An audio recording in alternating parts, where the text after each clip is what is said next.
deebis jaalala nufaa kenni waliigaltee nufaa kenni waliigalee haa horu naayinee bisa nama qarca waamni nagaan nu bulchi nagaan nu bulchi irraa godhan nu bulchi hamaa gargar nu bulchi kan facaafate haama kan maseene nu argate kan waan hunda waan ni yaade galmaa ga'u hayyaa waaqa uumamaa waaqa sagaltama garbaa salgan booranaa waaqa kiitoo gurraatti waaqa bokkuu gurraachaa nagaan bullee nagaan nu oolchi irraa godha nu oolchi dogoggora nu oolchi kan si uume jiru kan si malee uumame jiru yaa waaqa oromootti fuula kee garagalcha yaa waaqa tokkummaa nuu kenni ijaaramuu dadhabne nu ijaari hin dandeessa haa waaqa nu ijaari hambiyyaabee biyyatti nuu galchi han dhibame nuu maari waraana nu baraati dhibee nu baraati beela nu baraati waan biroo haa kenni lafti marga haa kenni malkaan bishaan haa kenni saani dheedee dhugee aannan haa kenni aannan sanaa ilmaa dubara qaroo beemuuf haa guddisu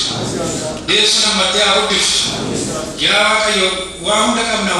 wal ijaarree walii galuu dadhabne nu ijaari biyya keenya irratti abbaa biyyaa nu godhu oromoo itichi oromoo finfinnee irratti itichi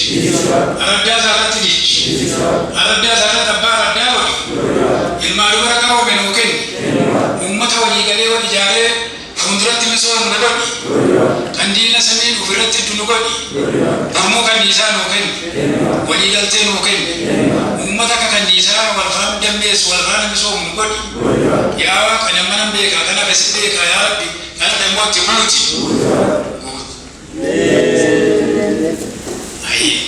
jedhama sirna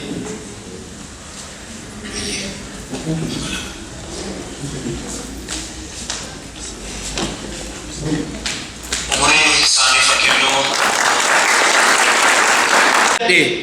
irkoo qabnu siifan dhaame anan eegeen anan deeme siifan deeme siif boqodhee dhiittaaf bittaan obbaafadhee malkaa dhiigaan irreeffadhee waadaa keenyan boraafadhee